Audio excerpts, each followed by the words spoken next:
You were listening to a Nerd Room podcast, a member of the Star Wars Commonwealth Podcast Network. Be sure to check out more from the Star Wars Commonwealth on the web at starwarscommonwealth.com and take your first steps into a larger world.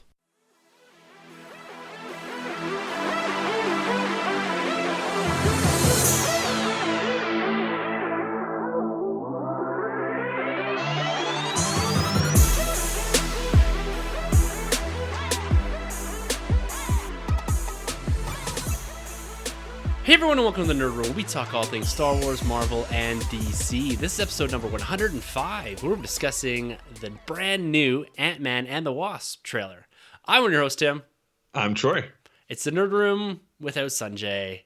He unfortunately couldn't make it again, but we are here to discuss a brand new trailer from Marvel. They just got off the heels of releasing Black Panther, its first big world premiere in Hollywood, and the next day they drop this Ant-Man and the Wasp trailer for a film that comes out July 6th.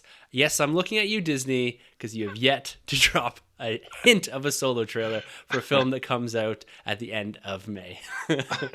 Not even any images. We've seen costume designs and set visits, for the Ant-Man project, and not a thing for Solo. No, nothing Crazy. yet. Nothing yet. Well, I'm excited to talk about this new trailer. It's a movie I can say has kind of been on the back burner for me. It hasn't hit kind of high anticipation really until this trailer dropped, because we're driving towards Infinity War. We're not really thinking about much, especially a movie that, and it's very apparent in this trailer, is clearly a prequel to Infinity War. It happens right after Civil War.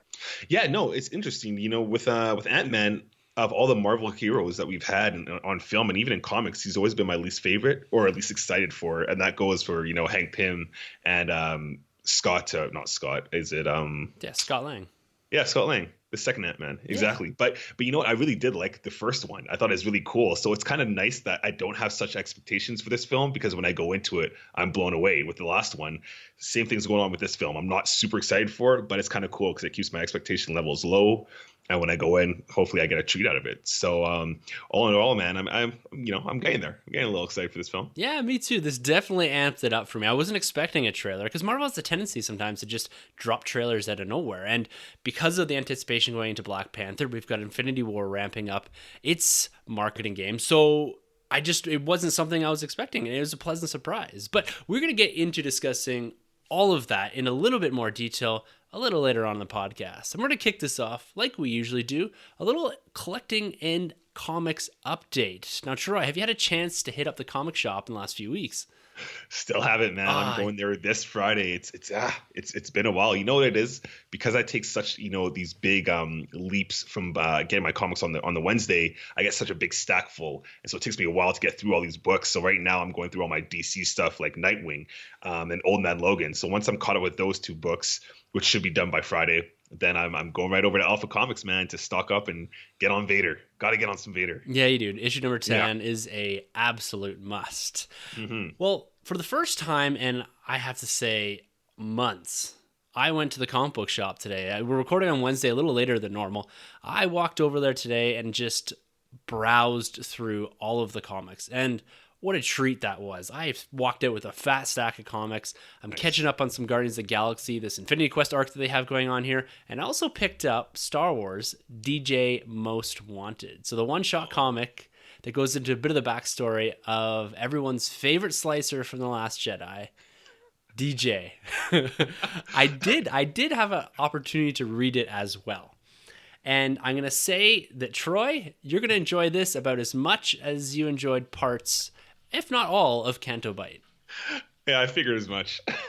It's these one shots. I think I have to lower my expectation level for them, because to be honest with you, the Storms of Crate I was expecting a lot of, and it kind of fell short for me. This one, I don't really know what I was expecting, but in here there's so much dialogue. Like you know how you read a comic book sometimes, and you're like, all I want to do is kind of read it through the art almost. Yes. And you get a little bit of that in here, but there's just so much dialogue that it kind of bogs down the comic book for me. And it really doesn't add much to the story of DJ. There's nothing significant in here. I hope I'm not missing anything, but it just gives you this impression that he's exactly the character that was in The Last Jedi. So it doesn't turn out he's not Ezra, I guess. Then they don't reveal that. No, he's definitely not Ezra in this book, and he's no Lando Calrissian either, right? Like he's no, yeah, he's kind of trying to play both sides of the fence here. Yeah. What's best for him, but turns out to being this kind of heart of gold, altruistic type guy. No, he's not that. He's exactly the guy he's portrayed to be. You're always hoping that there's a little more to this character. Yeah. And this comic does not elaborate on it much. I don't really like kicking Star Wars comics around, but this one, both of these comics, these one-shots that not so much promise, but I had in my head that they were going to deliver a little bit more to The Last Jedi, at least builds some of this framework around it a little more. And both of them fell really flat for me. I'm sorry to say that, guys, but yeah, it's just not for me. Thank goodness at least it's a one-shot though, right? I mean, if they expanded this to a 5-issue mini run, that would have been... Good God, I'm really happy they did that. Now, what are so do you think this is the last we see of DJ in comic book form, novel form, big screen? Unless they elaborate a little bit more in some sort of book. Yeah. But at the end of the day, his ending was a bit ambiguous, right? Like they kind of just left it open. Is it a character I see J.J. Abrams picking up in episode 9? Not really. He has nothing to do, right? If he was going to redeem himself, it should have been in that film. Yeah, at the very end there. Yeah, it's not like a Han type or a Lando type of redemption. I just don't see this character having the ability to come back and make an impact on a film in a way that J.J. Abrams is going to be like, yes, this is the character to help the Resistance from point A to point B and make a real difference in the world. The way they portrayed him in the movie and the way they portrayed him in this comic book, he is out for himself. You're not going to have a redemptive arc for DJ. And to be honest with you, I don't really have any desire to see him in anything else. It's unfortunate, though, to waste an actor like Benicio del Toro, right? Yeah. On just a character like that. Yeah, it is really unfortunate, but it is what it is, I guess. And I know, looking forward to moving on. And I want a little bit more. Now we're talking about like Last Jedi comics or novels. I want something more robust. I want something to sink my teeth into, like a Princess Leia of Alderaan, but with Luke or with someone else to give. I don't know. It's like a catalyst. We were talking about this last week about how good it is. I want more of that for the Last Jedi Force Awakens era. Oh, I love something like that. Like what that novel did for Krennic and Galen Erso was so great. I just love the detail it went to. The way that book starts off with Galen, in the laboratory, and everything they set up in that book was fantastic. And you really do transition. There's such a time lapse throughout that whole book, right?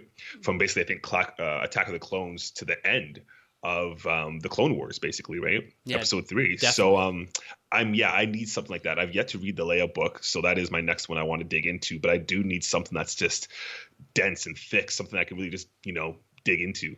Yeah, sink your teeth into, get some more context around The Last Jedi, because they spent so much time, or Rian Johnson did, kind of wrapping up some of those big mysteries that now they have the ability to run around and do whatever they want because they're not protecting secrets for Episode 9. Right. So I did actually have the opportunity to step over into the Marvel world again. I'm building up my pull list here, and I picked up actually this Marvel 2-in-1, The Thing and Human Torch, because I'm a bit curious of this storyline, Fate of the Four. So going into the Fantastic Four and probably bringing them back. That was teased in Marvel Legacy, if you remember that, the Big Four. And so I said, I'm going to give this a shot. I like the cover. I like both of these characters. I'm going to see what happens here. Did you read it? I haven't read it. Oh, you just picked it up. Okay. Yeah. Have you read it? Yeah, no, I'm going to skip out on those ones because I'm still trying to cut down my pull list. I might even bail on Old Man Logan, and I know I've been loving that run, but I have too many comics to get through. But yeah, you know what? I've never really been big on the Fantastic Four that much, so it's definitely gonna be something I'm gonna skip. I did like seeing Johnny pop up a little bit in the Spectacular Spider-Man run with Spider-Man, obviously, and I never really did check out his run with the I think it's Astonishing Avengers or. Yeah, it was the Uncanny, wasn't it? Uncanny Avengers, with Cap running that team, I think. Yeah, definitely. Right? That was that's the Unity team with Inhumans, X-Men, and Avengers, Yeah, the beginning run, the art threw me off, so that's why I kind of stayed away from that one more so than just because Johnny Storm, but it's rough around the edges, that art. Now, you're doing Old Man Logan. Are you going to jump into Old Man Hawkeye, this 12-issue miniseries that they're doing? Probably not. I saw it though, and I was interested in the book, but I just I've kind of checked out of this world. I really do like Old Man Logan from the beginning and from the jump where it is. Right now I'm behind. I'm basically at the arc where he's taking out a bunch of the Hulks. The Hulks have come to the Earth Prime, and we have Hawkeye, and we have Old Man Logan. So we have the young Hawkeye, not Old Man Hawkeye at this point, taking on the Hulks, and the art's kind of run its course for me, and so is the book. You mentioned with DJ, it's heavy dialogue in this book particular. There's a lot of that too going on, and it gets a little messy after a while. So I just think I'm going to take a step back, and yeah, I'm kind of checked out of that world right now. Yeah, well, I tell you, man, this Old Man Hawkeye, like I haven't really read any of the new Old Man Logan stuff. I read the old story arc and I really, really liked it. Yeah. This one, intriguing, I tell you. Like this first issue hooked me. The art looks very, very reminiscent of the original Old Man Logan. The storyline is like a prequel to or prelude to Old Man Logan, where we have Hawkeye with his eyesight, and it's going to go through progressively, I'm assuming, to him losing his eyesight eventually by the time this ends. And being that's contained, it is 12 issues, which is quite long for a miniseries. But I'm hooked into this. I'm excited about Old Man Hawkeye.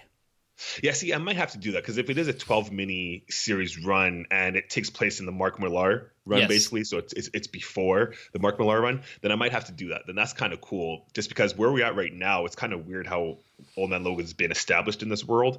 And I thought this was going to be a mini series itself, but it's ran to about, I'm at issue maybe 31, 32 right now.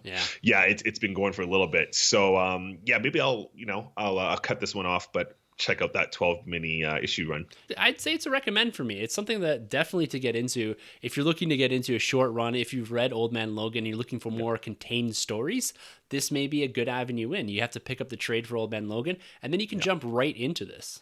Nice. Yeah, it's awesome. And one other thing that I've been hunting around for, I've gone to 3 different comic book shops, including Chris from Alpha Comics. I messaged him and asked if he had the books, but I'm trying to catch up on Avengers No Surrender. I missed issue number 2, which is issue number 676 of Avengers, and I cannot find it in the city of Calgary.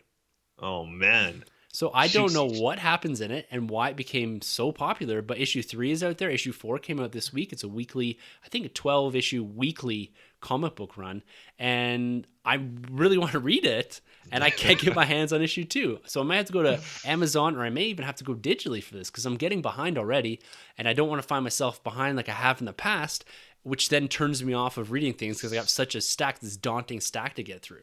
Yeah, that's tough.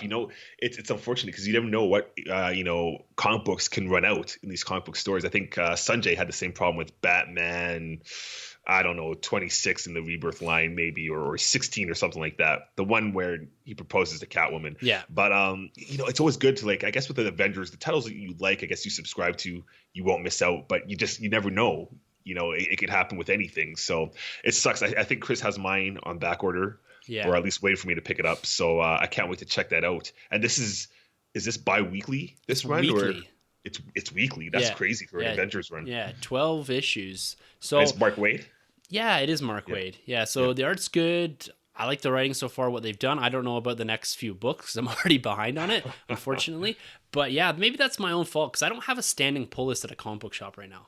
Yeah. I canceled all of it, and I just been kind of going in periodically and picking up as I like. And because I didn't want to get to the point where, because with comic book shops, if you have a standing order, they order those on top of their normal orders, right? And so I don't want to have this huge stack and go there and then you get like a $150 bill for comic books because you haven't picked them up in a little while or whatever. Oh, yeah. And because I'm trying to sort out what I actually want on my pull list, I don't want to commit to anything really. So this lack of commitment is really hurting me as well. But I'll find it. I'll get there. I might be able to pull it off of my comic book shop or something like that and get it shipped here for relatively close to kind of the comic book store price. Yeah. So hopefully, I don't know. And I was also looking for the Avengers Infinity War Prelude, which came out 2 weeks ago that I missed. Right. And I can't find it anywhere in the city either. Yeah, Avengers is going to be, going pretty fast, I guess, with this movie coming up. Yeah. Everybody's trying to get their hands on Avengers. Yeah, so if you guys are out there and you see the Infinity War Prelude, hook me up.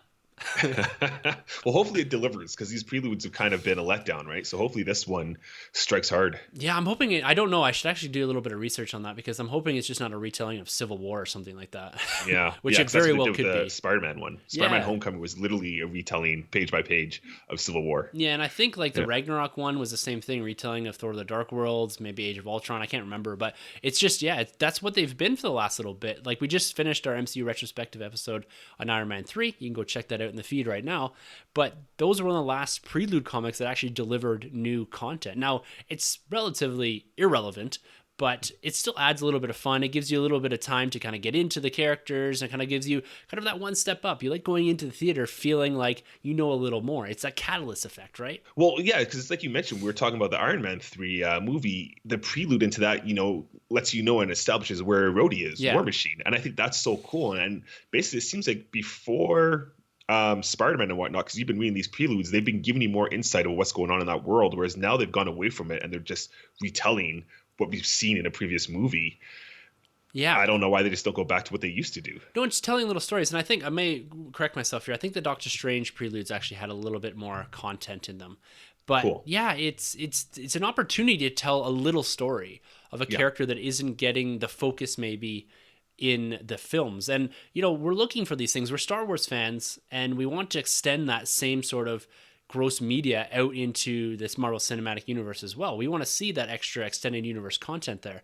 And this is a great opportunity to do that, to tell us in comic book fashion, in short 1 to 3, 1 to 4 issue miniseries. And they are ordered in short runs in comic book shops. But again, like I said, they're not telling any new stories. Yeah. So I was hoping that Infinity War would maybe give us a little bit of, I don't know if it's something just small with Thanos or with the Black Order or something to that effect that just gives a little bit more insight. So when you sit in the theater and there's a little tiny nod to that, you just kind of give, that fist bump. Yes, I know what that means. Like, I love that feeling. If you could get like Nebula and Gamora fighting, or like a flashback of them training, and Thanos is just there watching them and keep going, or some kind of stuff like that'd be sweet and just add to the movie. But we'll have to see. I'm not going to pick it up. You'll pick it up and I'll hear what you have to say about it, I guess. Exactly. Save your $5 and no digital code, because they never come with digital codes on those. All right, man. So we're talking about Marvel and the MCU here. Let's swing over to Black Panther. Yeah. Now, Black Panther debuted last night, the purple carpet debut. This is the first time people are seeing this film and are allowed to react on Twitter. These aren't the full reviews we're getting, but the initial reactions from this are smoking hot, like beyond anything really we've seen outside of maybe Avengers. Yeah, no, it's great. Everything I've heard has been fantastic. It's very positive. I'm not hearing any kind of backlash so far. I heard this world, Wakanda, is something to really dive in and something you've never seen before. It's an inspirational movie itself, and I heard a lot of people walk out of there with a smile on their face. Yes. So I'm excited to see this movie, man, more than ever. And I love it because this is my hot ticket on our 2018 anticipated list, right, for box offices. So let's go Wakanda. Yeah, I can't wait. No, I'll read a few reviews here from Twitter. This is from Jenny Yamto. She's from the Los Angeles Times. She said, Black Panther is incredible, kinetic, purposeful. A superhero movie about why representation and identity matters and how tragic it is when those things are denied to people. The first MCU movie about something real. Michael B. Jordan's Eric Killmonger had me weeping. He's the villain. Oh, my boy. Yes. Nice. I'm so excited to hear that Michael B. Jordan's villain in this is going to get a fair representation, because that was our biggest fear. We're huge fans of the guy. Oh, yeah. And being a villain, they're generally one-offs outside of your Loki, right? Maybe Thanos, too. But I was afraid that Michael B. would be inserted into this universe, one and done, gone, and maybe not get that opportunity to show what he's made of in this universe. And hearing something like that gets me super excited for one, Michael B. Jordan, and for two, what this movie's going to do. Like, they're talking about this actually, like Ryan Coogler put something on the screen that actually matters. And in context of where the world is at right now, I think it's going to be an incredibly powerful and important movie.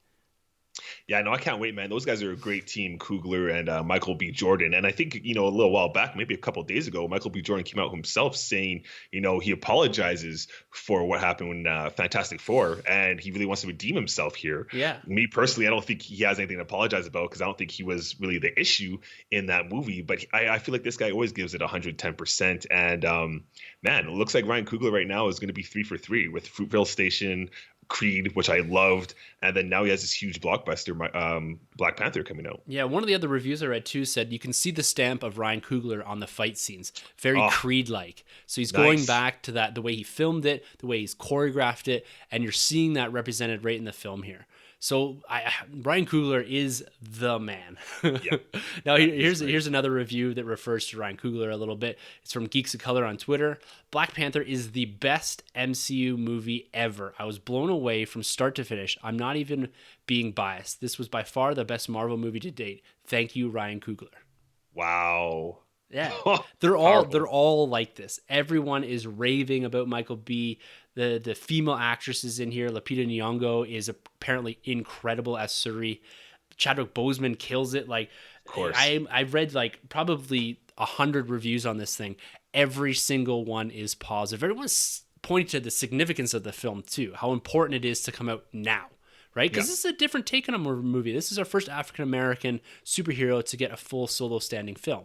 Yeah. And that's really important. And the fact that it is superb, or it's being touted as being absolutely superb, I think just it's going to rocket this character to the top of everyone's list. It's just, we've been talking a lot lately with Infinity War coming and the changing of the guard, and it's characters like this that are going to pick up the mantle. And given a great origin film, a great introduction in Civil War, Chadwick Boseman as T'Challa, as Black Panther, man, I cannot wait to get in the seat to watch this. Yeah, no, it's absolutely incredible. It's going to be the Iron Man effect all over again, where Black Panther is going to become a household name, basically. And again, you got to give props to Kevin Feige, man, because this guy, he comes in, he has this foresight, this vision of what he wants to do with this world, but he hires top-notch directors like Ryan Coogler or James Gunn to just let them do what they want to do in this world, have this sandbox and do what they want to do. And we get these different types of movies. Yeah, they're superhero movies, but they're all in their different genre in some sense, right? So, man, props to Disney and Marvel and Coogler and everybody on that team, because I can't wait till February, man. I can't wait. It's going to be awesome. We only got a few weeks here. I took a look on Cineplex over where we usually catch the films, and there's quite a few seats, which actually surprised me, still available for the Thursday night 7 o'clock showing. So no problems getting in there. And I'm right there with you, man. This is rocketed to the top. Now, just hearing this, it's at the top of my most anticipated list right now, outside of Infinity War, of course. But the fact that, we're within reaching distance of this film, and I love hearing these top-notch reviews. People were saying that Thor Ragnarok last year was the best reviewed Marvel film.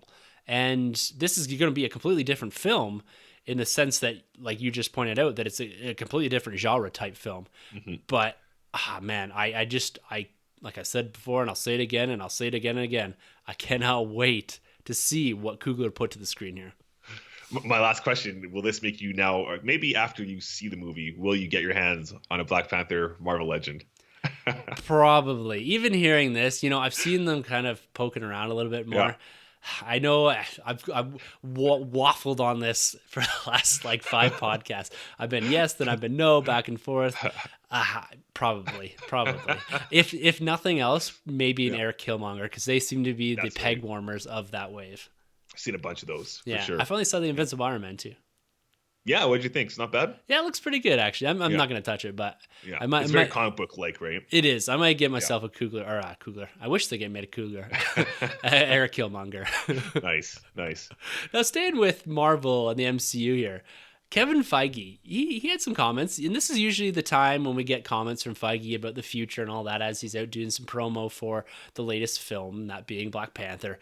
People are asking him about the integration of the X-Men into the MCU and when we're going to see that. And he kind of stopped short and said, look, I didn't know any of this was even happening. I haven't had a second to think about how the X-Men, how the Fantastic Four, and this new big universe fits into the MCU.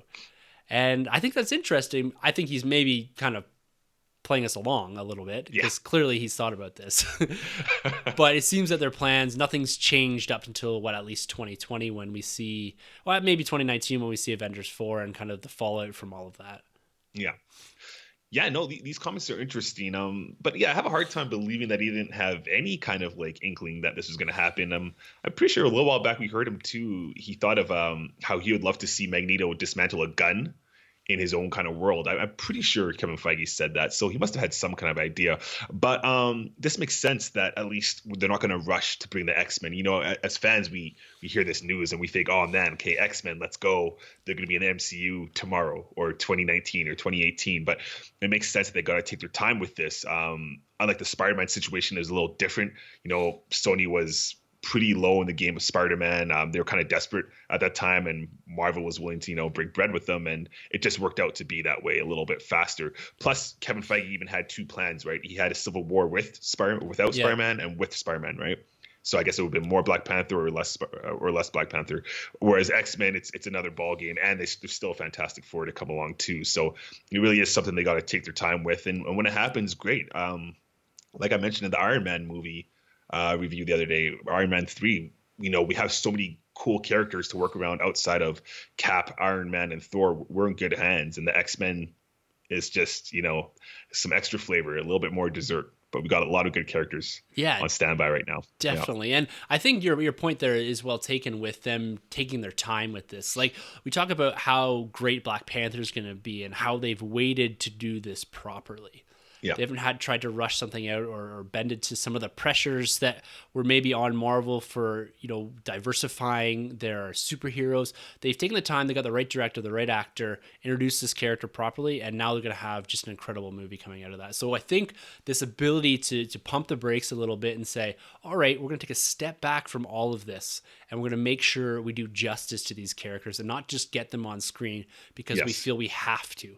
It's about wanting to do the right thing, the right story with the right people. And that is something that it takes probably a lot of restraint from Kevin Feige, because you look at what they could throw at the wall and hope that some of it stuck.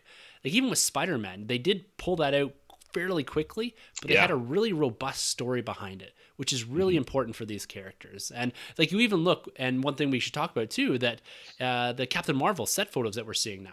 Yes. And this is going to be the first female superhero to grace the MCU, or the first female-led superhero film to grace the MCU. And we're seeing now set photos from this, and they've seen how they've taken their time with this. There's always this option to do a Black Widow movie, and at least from their perspective, it seemed that there was never the right time to integrate this film and do it right. They want to do it right. They want to have the right audience. They want it to come out at the right time. And now with Wonder Woman kind of breaking ground, breaking through that glass ceiling, we've got Captain Marvel following that up. Like, I think this is going to open up so many more avenues for female-led superheroes, for diversifying all superhero films, comic book movie films, and doing justice to these characters that have got an enormous legacy in comic books. Yeah, definitely. And I mean, I guess we're getting a little bit of a sneak peek with Ant-Man and the Wasp. I mean, he's going to share the screen big time with the Wasp there. So that's a step in the right direction right there. And that costume, man, Captain Marvel's costume. Yeah, it's interesting, with the green and it's like a dark blue or black or gray. Yeah, kind of. So that was the big question mark that a lot of people had and this is the first time we're seeing the suit. It's got kind of the star on the front of the chest. It's full superhero suit too. It's not kind of like a halfway. This is like, it looks fairly leathery. I hope they clean it up a little bit in post. But the big thing was it's not the traditional blue and red and yellow that we have with the modern Captain Marvel. And one of the things that really stuck out to me initially was her origin story and how it closely ties in the comic books to the Kree. Yeah. And that was my first thoughts when I saw this. I was like, oh, this is kind of a prototype, maybe a nod to the Kree, or whether it was given to her by the Kree. It kind of fit into that, at least from a color or a palette perspective, into that world. I don't know. What are your thoughts on that? Is it a S.H.I.E.L.D. prototype type of suit?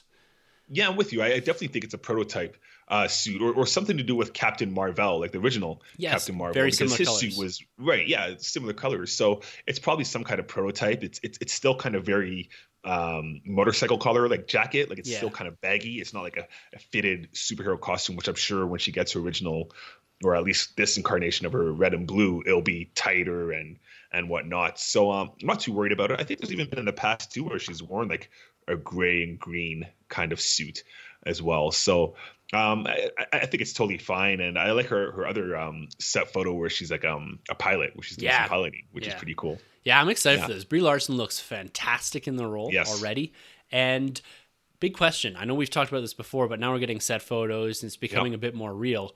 Do you think she's going to appear in Infinity War? I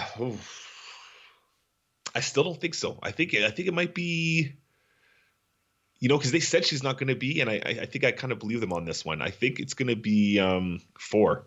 I agree. Avengers 4. I think that's when we're going to see her. Yeah. I think so. I'm right there with you. I think Avengers 4 is the right place to do it. Yeah. And you want to have her film out, I think, before you introduce her, because she's not going to have the ability to have the screen time that, say, a Black Panther or a Spider-Man did in Civil War to actually get a proper introduction, because this movie is already stuffed full of every hero, every villain that you could possibly imagine. And you don't want to divert at least some of the storytelling to make sure you do justice to Captain Marvel. Yeah. And you also don't want to just throw her in the mix and expect people to be like, oh yeah, that's Captain Marvel. Because people aren't going to know that. Yeah, especially because with a character like her, you got to kind of have to explain her power set too. And with Spider-Man, it's easy. Everybody knows he has webs. Black Panther, well, they spend a little bit of time introducing the character. You can kind of get the sense of his power set anyways in Civil War. Just seeing him run and whatnot. He's athletic. You get that kind of stuff. But with Captain Marvel, you couldn't really just throw her in there and have her be this crazy powerhouse. You really got to explain that in her own movie. So I would say it makes sense to pop her in Avengers 4. Yeah, definitely. Because one of the other set photos that was thrown out there too was Nick Fury and Maria Hill. There was one of them kind of looking up at the sky, and Fury's got both eyes, and Maria Hill, it's kind of hard to tell. She looks like she's more in kind of civvies clothes, and people were speculating, including myself, as to if this was pickups for Infinity War, or is this part of Captain Marvel? Like, are we going to see both of them in Captain Marvel, actually? Because we know Fury's in it. Yes, it's Maria Hill before she's a Skrull. Calling it right now. Oh, dude, I'm telling you, this is a theory that we've had for how long on the podcast, that the most likely candidate to be a Skrull, and this movie's dealing with Skrulls, is Maria Hill. Like, it's definitely her, 100%. She can sit in the background, have been there for the entirety of the MCU, and it doesn't really divert the story or retcon things to the point where you're like, wait, this doesn't make sense anymore. This would make perfect sense. Perfect sense, especially if she used to bite it at the end of Avengers Infinity War, and then that body does the whole Elektra, scene, and boom, and then everybody's like, what? And it's got it. That has to happen. I will absolutely lose my mind if even at the end of Avengers 4, it's Tony, Doctor Strange, and like T'Challa standing over her body, being like, what is this? And then just lights out. That's man, I got goosebumps singing about that. Like, sick. I'm gonna bang on about this until Feige and Marvel hear us and actually put this to screen. Because if they're able to capture that scene, like, that's an iconic scene from that storyline, and it could be beautifully done in this. Like, you're swapping Elektra for Maria Hill, but the impact that would have for Phase 4, like, here's your hook for the next 10 years of Marvel storytelling. Oh my God! Who do you trust? Love it. And just the marketing campaign. I mean, remember going back to the comics, like, who's the Skrull, who's who. You could butcher that coming up with the next, Skrull invasion film, or whatever you want to call it. Man, the marketing could just be so crazy for this universe, and I just can't wait to see them execute that whole thing. So it's gonna be incredible. A lot of great things happening for the MCU. I'm super excited. We just, like I said, we finished up our MCU retrospective for Iron Man 3. We're driving. We got 5 more movies to do, including Black Panther, until we get to Infinity War and finish this up. And then, of course, we're going to continue through. But I'm excited to get that wrapped up. Talk about Winter Soldier, Guardians of the Galaxy, Age of Ultron, and Ant-Man, Black Panther are our last 5 movies in that run, in that retrospective series. And we're looking down the pike of some of the best MCU films put to screen. And then you're going to layer in there with Black Panther. It's going to be a great time. Can't wait, man. Can't wait. It's going to be awesome. Well, I think it's time that, we do one of our favorite segments of the past, 4 or 5 episodes, and that's speculate on when the Han Solo trailer is going to actually drop. I think week on, week out, I've said it's going to drop as soon as we record. I've kind of abandoned that at this point because I can't just keep saying it until I'm right. But what are your thoughts on when this is actually going to drop? Is this going to be a Super Bowl Sunday, which is this Sunday? Are we going to get it within the next few days leading into Super Bowl? Like, will they pay for $1 million or $2 million 2-minute segment to show a Solo trailer, or are they just going to tease us and then drop it onto YouTube? What do you think they're going to do? They have to. They have to drop it this Sunday at Super Bowl. If they don't drop it, I'm hitting the panic button. This is getting a little out of hand here. I mean, they're in a tough spot because you had The Last Jedi pop out, and you kind of got to give that movie breathing time to do what it's meant to do. At the same time, though, The Last Jedi, it made tons of money for sure, but it wasn't received as well as I'm sure Disney was anticipating it to do. And I know a lot of people love that film. A lot more people like the film than people don't, which is cool. But I think basically you should have hit us with that trailer a little earlier already by now to kind of get over The Last Jedi and move on to Han Solo, because the movie's coming up in May, and we need to know what's going on. We haven't even had any images of this character. We've had nothing. Those zero leaks, but other than that, nothing official. Nothing. This is crazy for a Star Wars film. They got to promote this movie. I mean, we're big time Star Wars guys, so we know this movie's coming out, and we're gonna be there, no problem. But not everybody knows about this movie. Everybody's still waiting for Episode 9. They don't even know Han Solo is coming around the corner. So I think Super Bowl, out of all places, would be the best place to drop this. Not even a trailer. Even if they gave us a teaser, I'd be like, okay, cool, and then drop the trailer a week later. That's fine. But we need some kind of presence from this film, because this is just getting out of hand. We didn't get anything D23. We didn't get anything Comic-Con. We didn't get a trailer before Last Jedi, which makes sense. But now Last Jedi was December, and we're going into February, and we haven't seen anything from this film. It's crazy. It is crazy. And you even look at Ant-Man and the Wasp, which we're going to talk about here in a few minutes. That comes out July 6th. Yeah. We've got a 1.5-minute trailer already, a new poster, and a good look at officially released toys that are coming out for it. Yeah. And which, we're going to have the toys here in April for Han Solo. We haven't even got a look. So we got New York Toy Fair coming up here in a couple weeks as well. So if we look at the timing with all that, I'm hoping that they probably drop, or my guess is here, that they're probably going to drop some sort of maybe 30-second or 20-second teaser during the Super Bowl. And then it's going to say, head over to YouTube to watch the full-length trailer. So it's essentially they're not paying for the full spot, but then we get to go over and watch a 2.5-minute trailer for the new Solo film. And then a couple weeks later, or a week or two later, we're going to get New York Toy Fair, where hopefully Hasbro unveils all the new legends. We know from leaks, from Yak Face and all that we're getting a Range Trooper, Solo, and Lando. Yes. But we don't know what they look like. We don't know what else is coming along with that merchandise. There's got to be a little something coming here. Funko Pops. It's unbelievable. We haven't even really had a Funko Pop leak. We just saw there's an Infinity War Funko Pop leak for all those that are going to be dropping probably within the next week or two, maybe even at New York Toy Fair. But the fact that all we've had is Lego leaks. I'm right there with you. I'm ready to, I don't want to panic, and I don't want to incite panic, but I'm starting to think there's a lot of films coming out that have already started to ramp up their merchandising, ramping up their promotion, and we have seen nothing for this. The most promotion I've seen for this film is I watched a bit of the Grambies, and Donald Glover was on there. He did a song, and they said from the latest Star Wars film, what's his rapper name or whatever?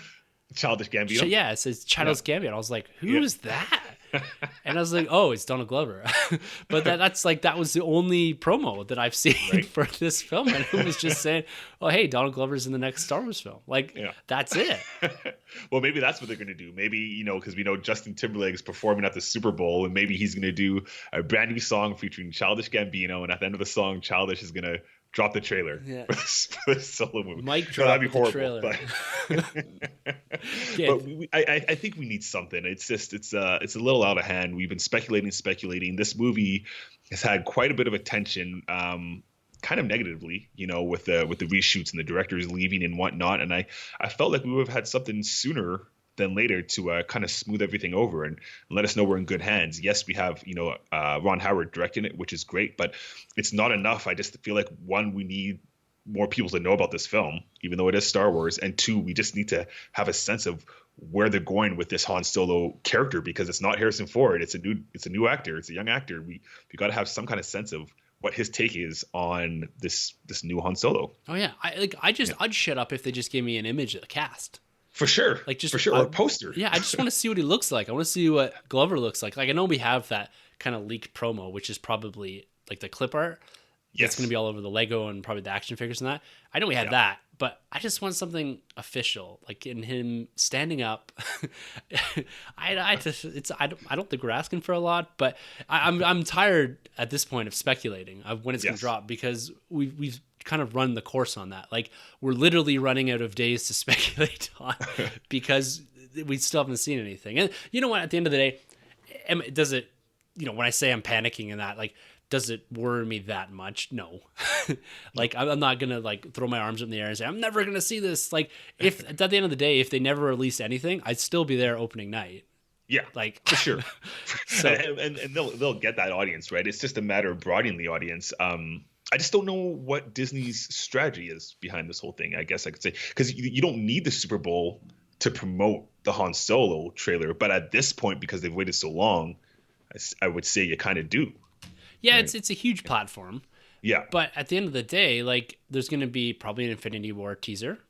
There's probably going to be a Jurassic World teaser, maybe a Deadpool 2, which we haven't seen anything from either, which actually comes out before. No, that comes out just after. So, yeah, there's still a few question marks in some movies here, but you're going to, again, bury your Han Solo trailer in, one, the Super Bowl game, and two, probably 3 or 4 other really big trailers.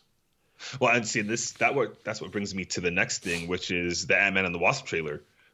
Super excited, pretty cool, but isn't this going to get lost in a couple of weeks with Black Panther coming up? I mean, isn't this kind of awkward timing to drop a trailer for another MCU film when we have another MCU film around the corner?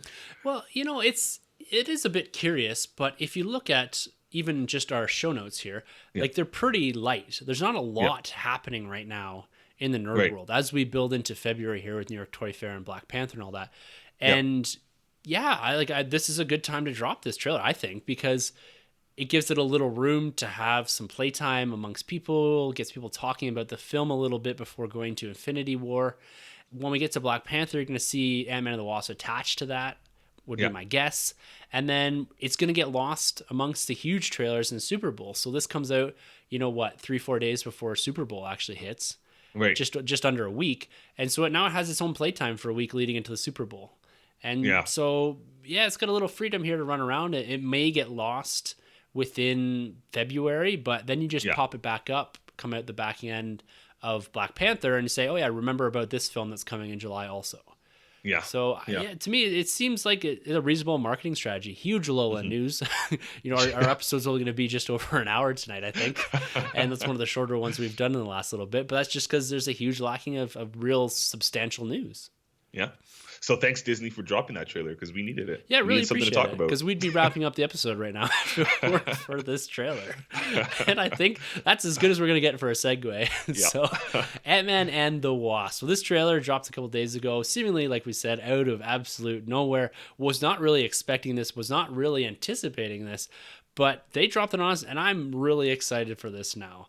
Like one of the first things we always get to is a big brand new poster, and it's very reminiscent of the Ant-Man poster, which is just a big white piece of paper with 2 tiny, now it has Wasp on it, and Ant-Man with the nice big banner of Ant-Man and the Wasp.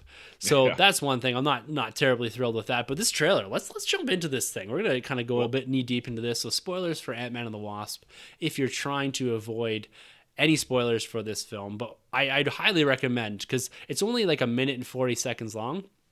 I'd highly recommend going and just watching this. It's a ton of fun. It's got a great set of music or score behind it. It kind of ramps up and amps up the tempo of this whole thing. We get a lot of Hope Van Dyne, and we get a lot of Scott Lang, and we get some insight into what this story is going to be. But it really, at the end of the day, it doesn't tell us a whole lot, does it?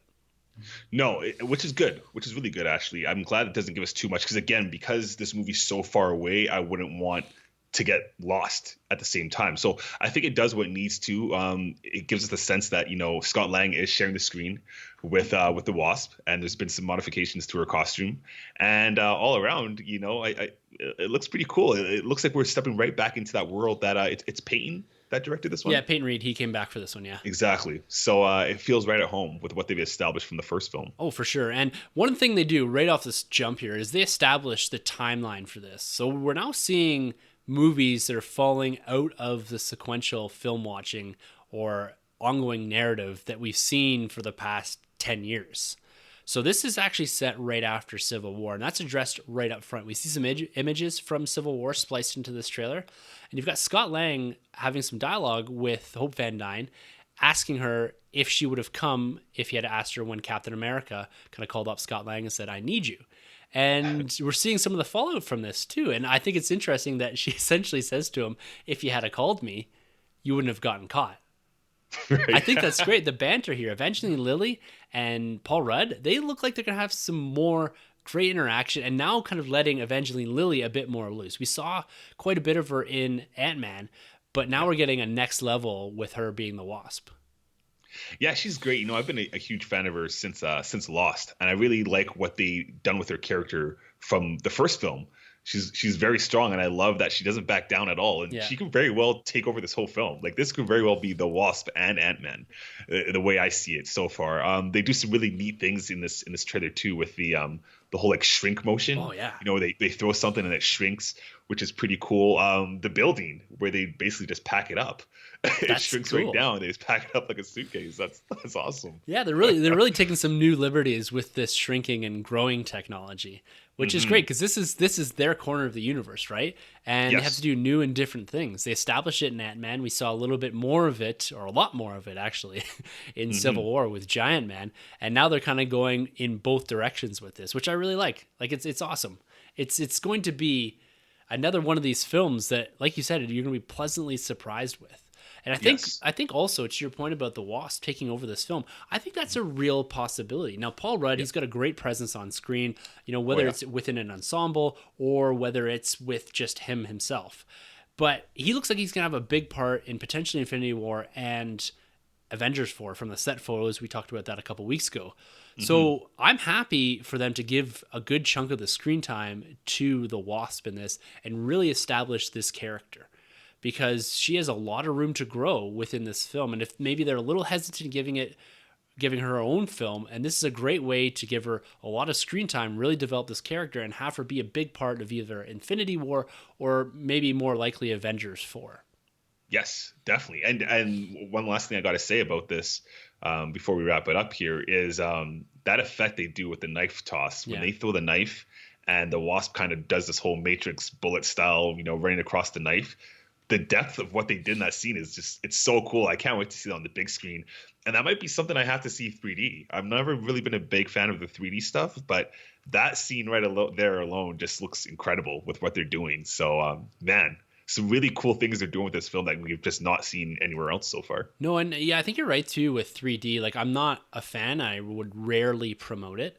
But I think you're right that this may lend itself to a good 3D watching because of the effects that they're using in here.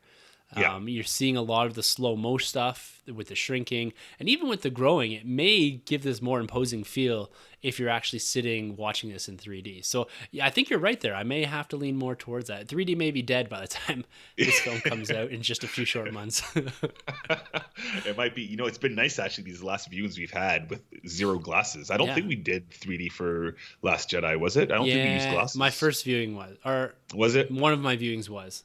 And I don't like it. Maybe it was because we got the popcorn, but it's always nice not to wear those big goggles, honestly. Yeah. Now, a few other things that we can point out in this trailer here that were interesting. We see for the first time Lawrence Fishburne. Now, he's playing Bill Foster, which is also Goliath. Now, this goes way back to the start of Ant-Man comics. He's kind of been, and it looks like they're kind of leaning on that a little bit more about him being a colleague of Hank Pym, because he is a little bit older than Scott Lang on that. So it's going to be interesting to see how he factors into the film, if he's maybe a bitter rival now or something to that effect. We see the return of Antony, or an ant that he is flying on. We did see Antony die, unfortunately, in Ant-Man, but he's got an ant flying back, and it's a great reference when he's talking to Hank Pym about how he gave Hope all these new wings and blasters, which is kind of the nice nod to the Sting in the comics and that. So it's gonna be a lot of fun to see them flying around the MCU and into the microverse potentially. Yeah, some pretty cool cameos here. That we didn't get enough Pena though. I think we saw Michael Pena for like two Yeah, seconds. enough to say he's in Um, the film. enough to say he's in the film, but I really think it'd be cool, at least going into the next trailer, is to see him do a little like narrating. When he did the Oh, first movie where he's like, I yes. know a guy that did this and this, and if you could just see him do that throughout the whole trailer, I would love that because I thought that was such a cool thing what they did in that movie, and if they could do that with a trailer of just Pena narrating it in the same kind of style what he did with the first film, oh, I'm sold. Sold. Do you think that was a Peyton Reed thing, or do you think that was left over from the script from what's his name? Oh, Baby Driver director Yeah, Edgar Wright. Edgar Wright. That seemed to me very Edgar Wright-esque. It really did, even from the way it's shot. Yes. I love that because he did it twice. I Yeah, think, he or did maybe it right. three times. He did it right right at the end, and Yeah, kind of the part I think when he's talking about how he got some of the information somewhere in the middle there. yeah, because that's the cool thing with it is like a theme, like a heist almost too, Yeah. right? What they did in this film. So, yeah, all in all, I do like this trailer. I just need more Michael Pena because he was a standout in that film. I thought he was great. Doesn't seem like Ti is coming back in this movie because I was surprised to see Ti was in the last one. Yeah. But he was okay. I mean, he held his ground. So, I think we might get a yeah, small cameo from all of yeah, those guys. They're a lot of fun, yeah, kind of little. It gave Paul Rudd someone a banter off of, and more the comedic end of it, right? We'll get a yes, little bit of that with Hank Pym and Hope, but I like having kind of that crew he had because it's kind of like a band of misfits, and there's a lot of it fun. really was. It really was, and no Michelle Pfeiffer, which is the big deal. The original Wasp. No, the original Haven't seen Wasp. her yet. Well, that's apparently going to be one of the plot points in here that's going to be quite significant because we talked a few weeks ago when we are speculating about the pictures, the set photos we saw from Avengers 4 about the significance of the quantum realm, and Yes. we believe that Janet Van Dyne, Michelle Pfeiffer, is stuck somewhere in the quantum realm. That was implied or at least confirmed within Ant-Man. And we do see a few short shots of them in some sort of ship in what appears to be the microverse or something to that effect. And Right. it's really cool because if you look through the trailer, there's a scene where you see what looks like a ship. You see kind of the back of 3 engines. And then later on, you see it kind of floating through something. And you see big bugs in that. So my assumption is Okay. that they've shrunk that down, that ship. Maybe they're inside of it. And they're kind of flying their way through the quantum realm or something to that effect. And Oh. maybe searching out for Janet somewhere in the microverse or the quantum realm, because that's going to be a big point about introducing the ability to travel within the quantum realm. Maybe potentially for Captain Marvel or for Avengers 4. Maybe. Yeah. We'll see. Yeah. We'll see on Maybe that it's the one. negative zone. Yeah, of who that. knows? Who knows? They now have it. And one thing that wasn't really heavily focused in on here was who the villain was. Yeah. We get a few quick looks at an actor named Walter Goggins. He plays Sonny Birch, who is a legacy character from the comic books. Now, he's kind of just another one of these chairmen, these CEOs of a big corporation. I think he at one point ran Cross Technologies, which we saw in Ant-Man #1. He's associated both with Ant-Man and Iron Man, kind of on this like big company man sort of level. And then we also see this interesting character that's called the Ghost. We see him, it's actually played by a female. It is a him in the comics, but it's a female in this story. And we see her with the helmet, and it's got kind of the weird eyes on it. It's all in all the gray. Now, the Ghost is a cool character, actually. They just recently, within the last, I'd say, 10 years, updated the character itself. But essentially, he's kind of this anti-capitalism. He doesn't have any respect for big corporations, very paranoid, maybe politically driven. So maybe kind of leaning a bit on modern day kind of politics and kind of anti-capitalism, very violent potentially. So it could be that they're almost like an anti-hero. So you may have kind of this big bad in the sense of, a corporate CEO of some sort that's trying to use, again, the technology. Because the reason I kind of say that this Sonny Birch character might be the villain is if you look really closely on the boat when we see Giant Man kind of coming out of the water, out of probably San Francisco Bay or whatever. There's a guy who's actually standing on there. That's this actor, Walter Goggins, and he's holding on to the shrunken Hank Pym's laboratory. Oh, okay. So it looks like, I don't know if that laboratory is going to become the MacGuffin of the film. is essentially they shrink it because they've had to go on the run, maybe because they didn't want to sign the Sokovia Accords or something to that effect, or maybe having some direct relation to Scott Lang. But it looks like that could be the MacGuffin, and they're chasing him around to try to get it back because of something that's inside of it. Okay. That'd be kind of my guess. Yeah. No, it's interesting the villains you bring up. I'm not familiar with Sunny, but the Ghost has made a couple appearances in Spider-Man comics in recent times. So that'd be cool. That'd be cool to see that character come to life on the big screen for sure. Yeah, something different, something new. Yeah, but I got to be honest. Yeah, I'm not too familiar with the Rogues Gallery of the Ant-Man world. So any villain they throw at me is really cool because I just don't know anything about them. So it's kind of a nice something refreshing, because after a while you kind of get to know, Iron Man and Cap and Spidey's villains inside out. So it's kind of nice to get some new villains in here that I've never experienced, at least. Yeah, definitely. I agree. I don't think Ant-Man's Rogues Gallery has too much depth to it. So it looks like they're pulling a bit on Iron Man's kind of B or C list Rogues Gallery, which I think is good. Like they kind of, especially if you're talking about Hank Pym and these being more legacy villains potentially, that pulling from Iron Man's side of things makes a lot of sense, right? The Pym technology was trying to be used for the military. The same way that Iron Man, the same way that Super Soldier Serum is trying to be weaponized and all that. So it holds kind of that same almost narrative in the sense that it's got the same elements that you want to see in an Ant-Man film that you get from an Iron Man film. So I think what's going to be cool in here is the Ghost is going to act maybe as someone in between it all. Like an anarchist type, right? Trying to destabilize something as Ant-Man and this Sonny Birch maybe are kind of battling it out for the control of the Pym particles or something to that effect. So it's this is all just pure speculation, but it's a great trailer. I think, like you said, it gives you enough to be really intrigued and excited about it. But at the end of the day, you don't really know a whole ton more other than the fact that the Wasp is going to kick some serious ass. Definitely. Did you notice? Because normally we notice these things. Any upgrades in Ant-Man's costume? I know the Civil War one's different than the one from his first movie. Is this one pretty much the Civil War one? I think so. At least the images that we got. I'm trying to think. It's more in the helmet. I have a hard time with the suit because it's just kind of variations on the red and black. But the helmet looks relatively similar. Even when he goes Giant Man, it looks similar to what we got in Civil War. It's nice continuity. At least they may not be showing an upgrade. We may get that sometime down the road within the film, but kind of that direct continuity coming out of Civil War, I think, is going to be good.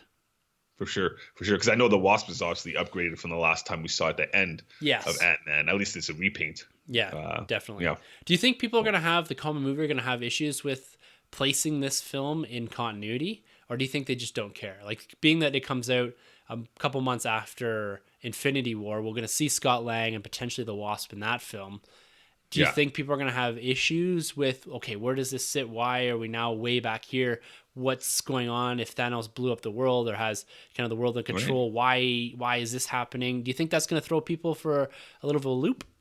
It might just do that, actually, because it depends on the impact that Infinity War brings. But I mean, a lot of people are obviously going to go and chase this movie right after Infinity War, much like Iron Man 3 was with Avengers. But yeah, the crowd might be left a little, I don't want to say disappointed, but, a little suspicious if this movie doesn't really tie in too well to Infinity War, especially because it takes place before. So I don't know, but I do remember seeing the first one, which took place after Ultron, right? Yeah, right after Ultron. Yeah, and it's a surprising hit for me, at least. But then again, I guess it's different because we're so into this world. We're not the the average going movie audience. So yeah, it'd be interesting to say. Yeah, it'd be interesting to take the temperature of our wives when they see it, because they'll definitely be coming to Infinity War, and it would be interesting just to see from their perspective if they understand it, because they are a little more embroiled in the universe because of us. But they may have some questions as to, why is this happening now? Like, there's going to be a bit of a disconnect. So I don't know how they're going to establish that. And they seem to do this in the trailer. Like, that seemed to be on purpose about, hey, everyone, remember, this happens after Civil War, not after Infinity War. So it's going to be confusing for people for sure. But we'll be sure to do our best to make sure everyone understands when this comes and where this lands in the continuity. Do you think we'll get an Avengers cameo, much like we did last time? Falcon popped up in this movie. We mentioned it in the MCU retrospective. It's kind of common now to have another Avenger, or at least another, big head pop up in these movies. That's just kind of the common grounds that they've established now since Iron Man 3. Do you think we'll see somebody pop up? I think so. I think this movie could do with a Falcon appearance again. Yeah, that'd be cool. Because they had, even in Civil War, they had a bit of dialogue about it never happening again, and like that he calls him Tic Tac, and so I think it would do well to have a cameo from Anthony Mackie in here. Maybe if it's, well, it depends too, because we have to think, because they're gonna have to explain a little bit when Cap breaks them out what they do with them, right? Where's Hawkeye gone? Where's Falcon gone? Because they're all in jail, right? That's right. Wanda Maximoff too. So they got to kind of do a little bit of explaining. I'm sure there'll be some dialogue, some exposition that says, oh, we all kind of went our separate ways after, but I got picked up again. Because you see the FBI milling about his home and all that. He looks like he's under some sort of house arrest. He's got the ankle bracelet on. So it may be that they just put him under house arrest because he still refused to sign the Sokovia Accord. So they're keeping track of him or something to that effect. That would probably be my guess. So, yeah, it'll be interesting. Like I said, I think Falcon. What about you? Who do you think could show up? It's tough.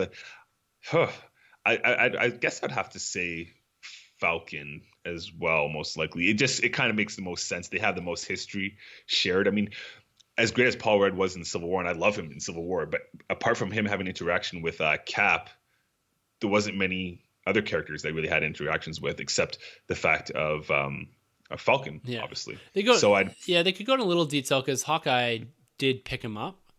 Oh, that's right, with the arrow. That's cool. Yeah, the classic cover there. Yeah, I love that. Avengers. That was great. Hey, Arrow guy. That's one of my favorite scenes. All right, Arrow guy. I'm ready. It's so great. It's such great delivery from Paul Rudd. So I'm looking forward to a lot of that too, the comedy end of it, right? Yeah, I love, because Paul Rudd's a genius. Yeah, comedically, he's great. Yeah, and he's a true comedian, right? He's not your Hemsworth comedy, which is also absolutely fantastic in Ragnarok. Yes, but it's his delivery on things. Yeah, he's going to be great. Avenging Lily, I think they're going to have awesome chemistry on the screen. Definitely. She's a bit more straight-laced. And I just, that scene when he's standing with Hank Pym, he's like, you gave her wings? And he's like, yeah, and blasters. And he's like, oh, I'm assuming you didn't have that technology. Yeah, I did. And he's kind of like, it's just his facial, like he's great. He's so good, and he's been doing it so long. I mean, don't let that baby face fool you. This guy doesn't age, but no, he's been doing it for quite some time. He has not aged since they did Wet Hot American Summer. He looks the same, right? The exact same guy. 40-year-old virgin. Yeah, awesome stuff. Anyways, man, I think that about wraps up. This is a bit of a shorter episode than normal. We're missing Sanjay here, and also it's been a fairly slow week in nerd news, but I'm happy this trailer dropped. We got some time to spend on talking about this. And next week, coming at you guys, we're going to be doing our annual Super Bowl trailer wrap up. We're going to be talking about everything from potentially Avengers Infinity War to, I believe, a confirmed Jurassic World trailer, and hopefully, fingers crossed, a Han Solo trailer. Yes. We need a Chewie, we're home. Yes, we do.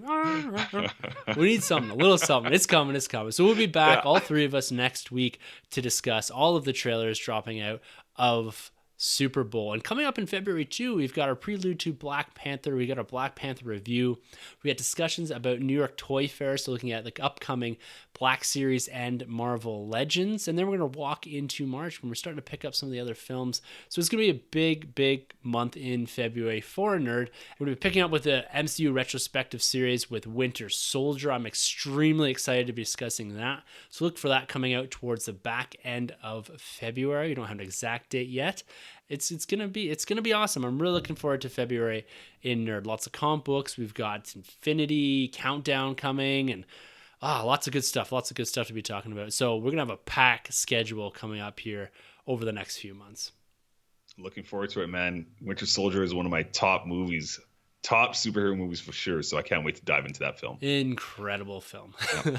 All right, guys, if you'd like to be a part of the show, you can always email us at thenerdram@gmail.com. You can hit us up on Twitter. Our handles are always at the end of the episode, and you can grab us on YouTube or Facebook. All right, man, until next week when we're talking about that Solo trailer. Knocking on wood here. For the Nerd Room, I'm Tim. I'm Troy. And thank you for entering the Nerd Room. This has been a Nerd Room podcast production. You can find our hosts, Tim, Troy, and Sanjay on Twitter at TheNerdRM, TroyTheBoy87, and SunJabby. For more content from the Nerd Room, check out thenerdroom.net. And don't forget to subscribe to the Nerd Room on iTunes, Podbean, and YouTube. Be sure to head over to StarWarsCommonwealth.com to find more podcasts in the Star Wars Commonwealth Podcast Network, including Talk Star Wars, Tumbling Saber, Generation X-Wing, Rogue Squadron Podcast, Skyros Podcast, and San Diego Sabers. Follow the Star Wars Commonwealth on Twitter at SW Commonwealth and take your first steps into a larger world.